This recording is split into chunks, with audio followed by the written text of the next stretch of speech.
Just a reminder, this review is for adult collectors only. I am not monetized, I'm not sponsored, but I do cuss, and some people may not like that for their children.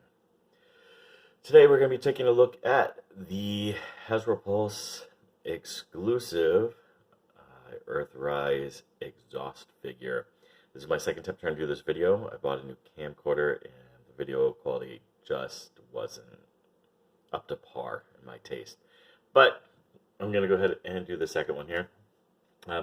First and foremost, before I start, this was from Hasbro Pulse. I've had a lot of issues with the Hasbro Pulse exclusives. They tend to be poor quality.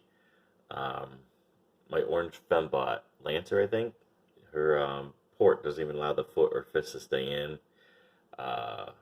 My Ricochet, Stepper, whatever you want to call them, the plastic just feels flimsy. So I'm a little bit nervous. This one I do have issues with as well already.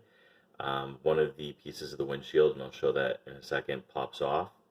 And also his crossplate likes to fall off, which is rather embarrassing.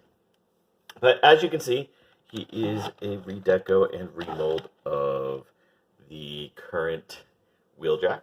Now, I don't have any Wheeljacks to compare him to. The only Wheeljack I own is a knockoff I got at a convention back when I lived up in Boston. And it's awful. It literally will fall apart if I even touch it, so it's just kind of locked up. But as you can see, he is a race car. He has race car features. He's got numbers. He's got wheels, blah, blah, blah. Underneath, you actually do a good job of hiding most of his bits. And the back here has support so you can attach weapons and stuff. He only comes with the one accessory. This gun here, this missile launcher thing, which is okay. Doesn't really excite me much. The cool thing, and the whole reason I bought this figure, is it's our first one with that, to my knowledge. And that is the new mercenary symbol. Instead of Autobot or Decepticon or Maximal or Predacon, he's a mercenary, and it's kind of a combination of all four, I believe. I don't really know the Maximal and Predacon features too well. As for the toy itself, I mean, I do like it. It looks nice. It rolls. It looks good. It doesn't like to stay attached that well, but that's common these days. As far as transformation goes, he does have a few parts here that are a little bit fun. You can see I already have this part down here just so I could get started to show you for the video. You have to kind of separate these things first, and they actually do wedge in there. They're quite surprising with just how strong these connections are. Usually they're a little bit weak.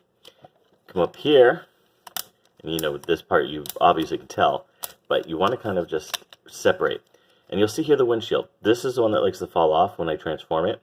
It's on a slider thingy here. So I mean, if you take a look here, you can see I'm actually pulling it off as we speak. Push it back on. Now, transformation for this, I actually kind of like it. You pull out, you slide it up. It folds automatically down and in. Pull out, slide up, and voila.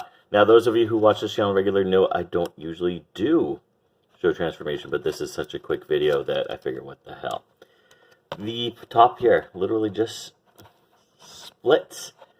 There's all these wonderful little tabs that they don't really tell you about in the instructions, and these things do get stuck on them. And it makes it really tight, but at the same time, when you try to transform it, you do get a little bit of resistance. Then you just twirl the hand around, twirl the hand around. Alright, this is my least favorite part of this toy. This head. And the reason, oops, let me get those out there. Go ahead, pop him up. And I don't know if anybody else has had this problem with this figure, but this, when it pops in, when you try to transform it, you see how hard I'm pushing down? It doesn't like to go. You have to almost feel like you're breaking it. You get that wonderful click when you do. Makes me nervous as all hell. And you just pull up. Pull it up, this piece here will tag into here, and voila, you have yourself a mercenary named Exhaust. And his weapon, of course, you can plug in just like with Wheeljack up here, or anywhere specific. I usually do right here, because he's kind of the anti-Wheeljack. I have it on this side. Maybe I'll pick up Wheeljack just to compare it. But let's go ahead and just take a look here at his head sculpt. It is a completely different head sculpt. I really dig this head sculpt. It's more reminiscent of somebody, say, like Snake Eyes from G.I. Joe than it is a Transformer. He does have the Van Dyke or goatee, whatever you want to call it, for facial hair.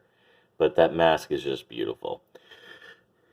Overall, I mean, it looks good. It looks nice. It's not really much to write home about with it. It's rather simple.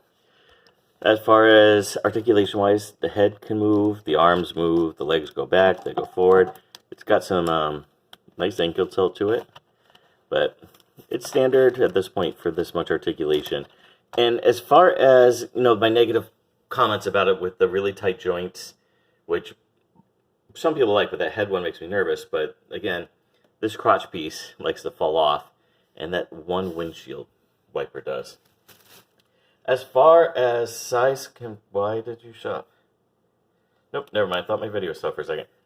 As far as size comparison goes, here he is with Earthrise Prime. Gonna pull out. I am in my kitchen. My room is a little bit of a disaster right now because of we were supposed to get a hurricane, instead I got a tropical storm.